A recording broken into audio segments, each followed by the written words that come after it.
नमो बुद्धाय. जय भीम. मित्र हो, मागील भागामध्ये आपण भगवान बुद्ध आणि त्यांचा धम्म चतुर्थ खंड धर्म आणि धम्म यामधील भाग दुसरा पारिभाषिक शब्दसाम्यामुळे होणारे मौलिक भेद कसे अस्पष्ट राहतात यामधील कर्ममधील गतकर्माचा भविष्य जन्मावर परिणाम होतो असे बुद्ध मानतो काय याचे आपण वाचन श्रवण आणि मनन केले होते. त्याचप्रमाणे आजच्या भागामध्ये भगवान बुद्धाने त्यांचा धम्म चतुर्थ खंड धर्म आणि धम्म यामधील भाग दुसरा पारिभाषिक शब्दसाम्यामुळे होणारे मौलिक भेद कसे अस्पष्ट राहतात यामधील कर्ममधील गतकर्माचा भविष्य जन्मावर परिणाम होतो असे बुद्ध मानतो काय पुढे चालू याचे वाचन श्रवण आणि मनन आपण करणार आहोत. व्हिडिओ शेवटपर्यंत पहा. 3. गतकर्माचा भविष्य जन्मावर परिणाम होतो असे बुद्ध मानतो काय पुढे चालू. अशा रीतीने बुद्धाचा कर्मसिद्धांत शास्त्रास धरून आहे. पूर्वजन्मीचे कर्म वारसा म्हणून भावी जन्मात प्राप्त होते यावर तो विश्वास ठेवत नाही. जन्म हा मातापित्रापासून आहे आणि बालकाला जन्मतः तो वारसा लागतो तो त्याच्या आईबापाकडूनच असे बुद्ध मानित असल्यामुळे बालक हे स्वतःच वारसा घेऊन येते यावर तो कसा विश्वास ठेवणार. त्याच्या विश्वासासंबंधीचे अनुमान स्वीकारले नाही तरी चालेल, कारण या विषयासंबंधी प्रत्यक्ष पुरावा एका सूत्रात आढळतो. ते सूत्र म्हणजे चूळ दुःख खंद सुत्त. या सूत्रात भगवान बुद्ध आणि जैन धर्माचा संवाद आहे. या संवादात भगवान बुद्ध म्हणतो, तुम्ही म्हणता की आम्ही पूर्वी पाप केले होते, त्याचे आम्ही आपल्या कठोर तपस्येने परिमार्जन करतो. वर्तमान काळात काया वाचा आणि मन याचा विरोध केल्याने आमच्या पूर्वजन्मीच्या पापांचा विनाश होईल. मग तपस्येने मागील पापांचा निराश झाल्यावर आणि नवी पापक्रमे करवायचे थांबवल्यावर आमचा भविष्यकाळ शुद्ध होतो. भविष्यकाळ शुद्ध केल्याने गतकाळ परिणामहीन होतो. गतकाळ परिणामहीन झाल्याने दुःखाचा निराश होऊ लागतो आणि त्यामुळे दुःखकारक वेदना नाहीशा होतात.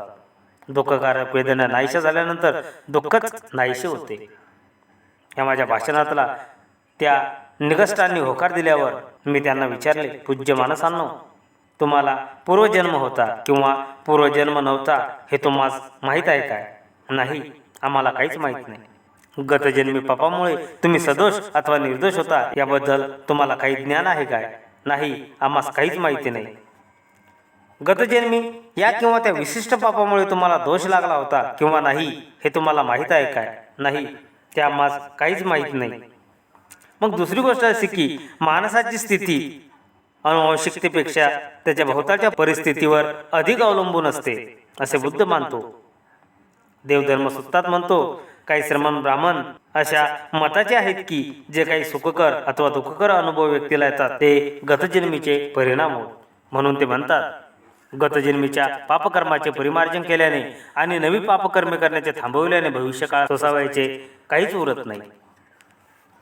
पापकर्मे क्षय पावतात नि पापकर्माचा क्षय झाल्याने दुःखाचा उच्छेद होतो.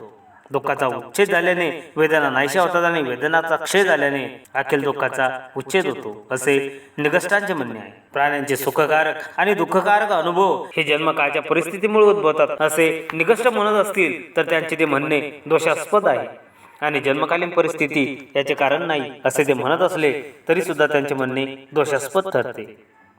भगवान बुद्धांची ही विधाने आपल्या प्रश्नाच्या दृष्टीने महत्त्वाची आहे. जर बुद्ध गतजन्मीच्या कर्मावर विश्वास ठेवत असेल तर त्यासंबंधी शंका का निर्माण करतो.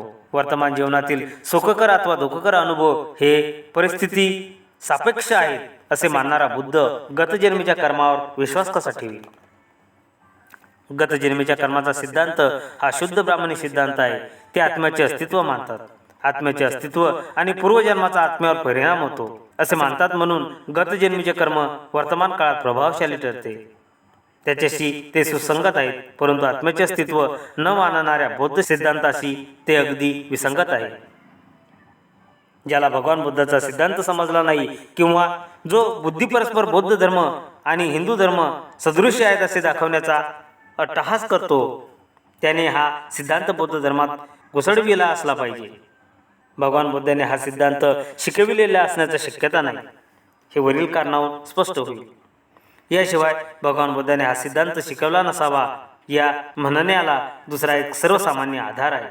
पूर्वकर्म हे भावी जीवनाचे नियंत्रण करते हा हिंदू सिद्धांत अन्यायमूलक आहे. आपल्या सिद्धांताचा शोध लावण्याचा हेतू काय असावा. त्याचा एकमेव हेतू शासन अथवा समाज यांना दरिद्र लोकांच्या दुःखस्थितीच्या उत्तरदायित्वातून मुक्त करणे हा असावा. नाहीतर असल्या अमनुष्य आणि बुद्धिविसंगत सिद्धांताचा शोधच लागला नसता.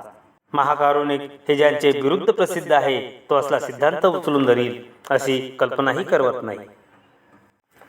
मित्र, भगवान बुद्ध आणि त्यांचा धम्म चतुर्थ खंड धर्म आणि धम्म यामधील भाग दुसरा. पारिभाषिक शब्द साम्यामुळे होणारे मौलिक भेद कसे अस्पष्ट राहतात यातील कर्ममधील गतकर्माचा भविष्य जन्मावर परिणाम होतो असे बुद्ध मानतो काय? पुढे चालू याचे आपण वाचन, श्रवण आणि मनन केले आहे. यानंतर भगवान बुद्ध आणि त्यांचा धम्म चतुर्थ खंड धर्म आणि धम्म यामधील भाग दुसरा. पारिभाषिक शब्द साम्यामुळे होणारे मौलिक भेद कसे अस्पष्ट राहतात यातील अहिंसामधील एक अहिंसेचे भिन्न अंग आणि तिचे आचरण याचे वाचन, श्रवण आणि मनन आपण नेक्स्ट व्हिडिओमध्ये करणार आहोत. म्हणून नेक्स्ट व्हिडिओ अवश्य बघा. जय भीम, जय बुद्धाय.